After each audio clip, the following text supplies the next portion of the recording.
Hello. Tapos na rin ang alisin ko muna ito. At nagluto na ako ng niyan, vegetables, cauliflower, tapos sa kanin. Naghugas ako ng mga pinggan. Yan ang trabaho ko. Ito, see? Nagluto ako ng spinach at linagyan ko ng lemon. Linalagay ko dito ang lemon. At tikman natin kung ano ang lasa.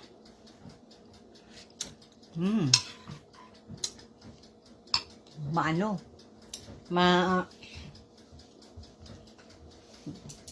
Maasim.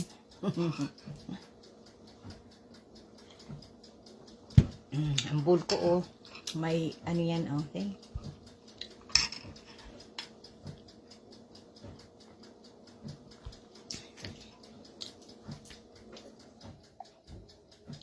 Pag ano ako ng spinach, linalagyan ko ng lemon. Parang talbos kamuti. Ang spinach dito, parang talbos kamuti. Yung buho ko, ay alisin muna ito para pahinga ang aking mata. Yan. Magiging Japanese muna tayo, ha?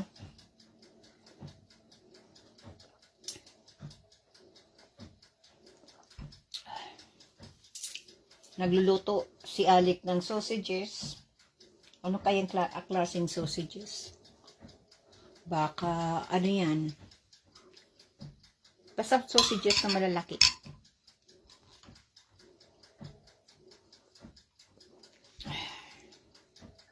Yan.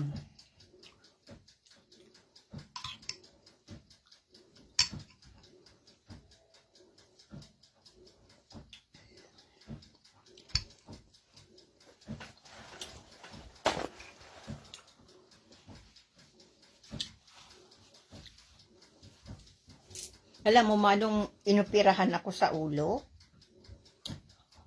blanco ang utak ko. Wala akong naisip. Wala akong naalala. Yan. Ang naano ko lang yung presente. Pero yung mga nakaraan, hindi ko naalala. Ang unang bumalik sa isipan ko, yung apo ko, bago ako operahan, ay nag-video call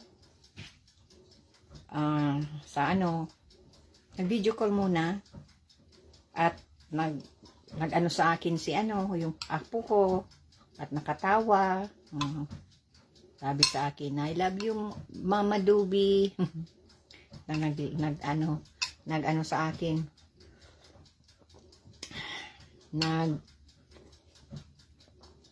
greeting sa akin. Tapos, iyon na ngayon, nag-ano na. Sandali man lang yung, video call.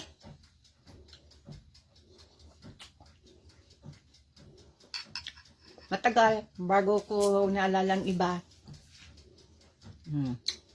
Tapos, hindi ko naalala yung ibang mga nakaraan. Wala akong naalala talaga, blanco. Para akong nagka-amnesia. Talagang Kaya lang, sabi ng doktor, unti-unti daw mabalik yun na bigla lang mabalik. Ganun talaga. Unti-unting nabalik sa isipan ko. Yan.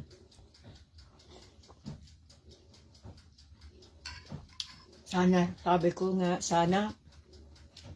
dun sa doktor, sana yung mga masasamang nakaraan, yung mga hindi ko na maalala, yung magaganda lang.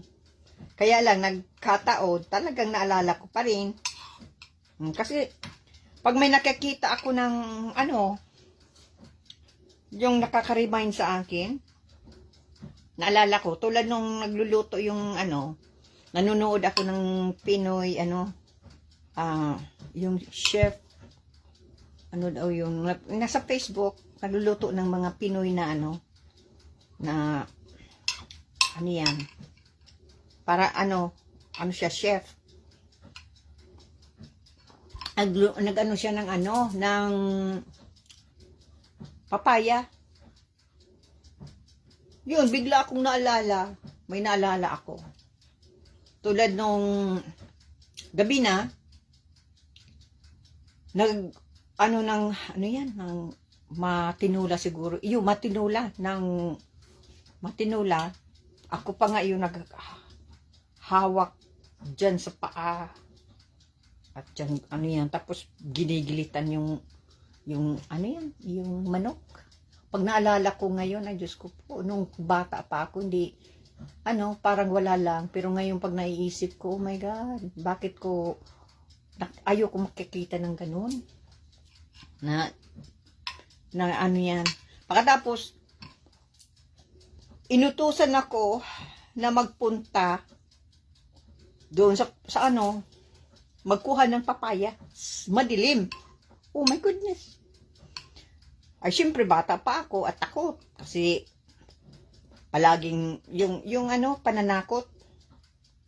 Yun na nung mananakot. Syempre, matatakot ka.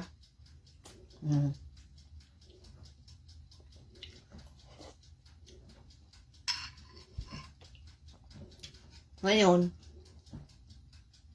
may dala akong flashlight. Lakad. Tapos doon sa sa dating tinirahan noon.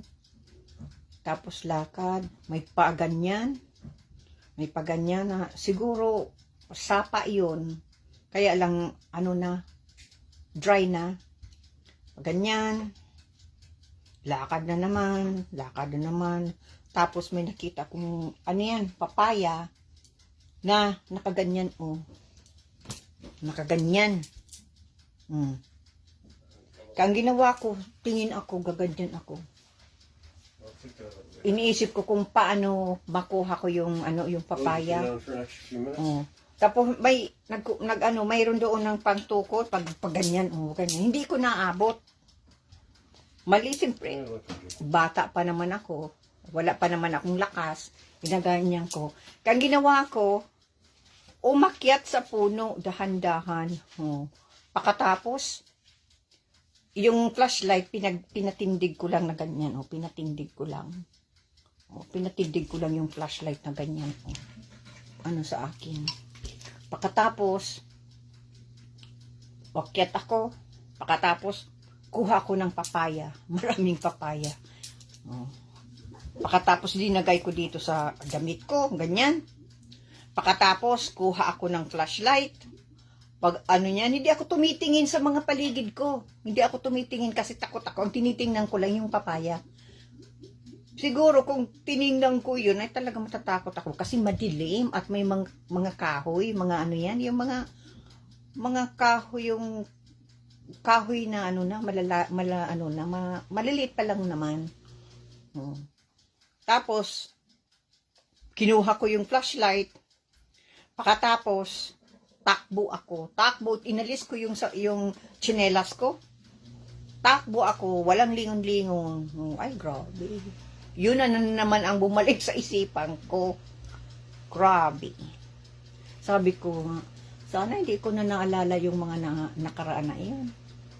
Kasi, yung trauma yun na nangyari sa akin bilang bata pa. Dapat yung lalaki, yung asawang lalaki, iyon ang kumuha ng tapayas. Kasi yung asawang babae, wala naman yung gawa. Mag-cutics, mag-makeup, hindi naman yung naglalaba, hindi na nga nagluluto. Senyora yun. Wala yung ginagawa.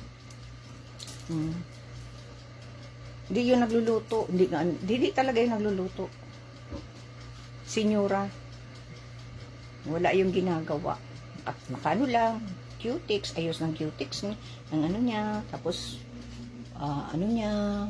tapos may tagapag-alaga pa nga ng bata. Alam ko yun. Ang nag-aalaga doon ay si Ate Ami. Kasi nag-usap kami ni Ate Ami na siya ang taga-alaga ng ng bata. At naging tagala pa din si Ate Ami doon. Nang umalis na yung Dominga yung anak, Dominga ang pangalan, tapos yung nanay. Hindi, iwan ko kung ano ang dahilan umalis. Tapos si Ate Ami na lang ang nandoon. Magkatabi raw kami ni Ate Ami sa pagtulog dati. Ngayon, iwan ko, isang araw, umawi ako galing sa eskwelahan, wala na si Ate Ami.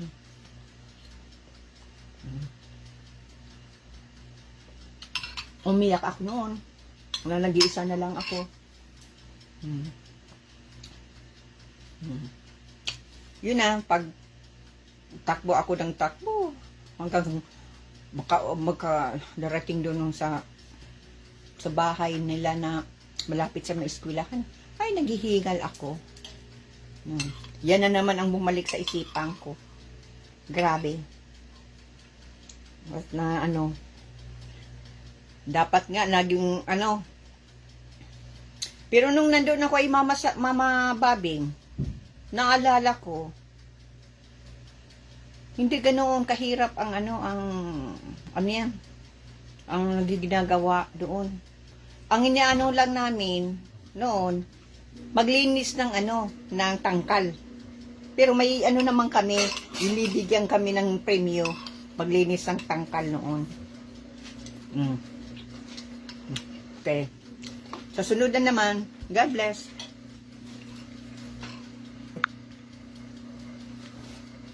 Finish.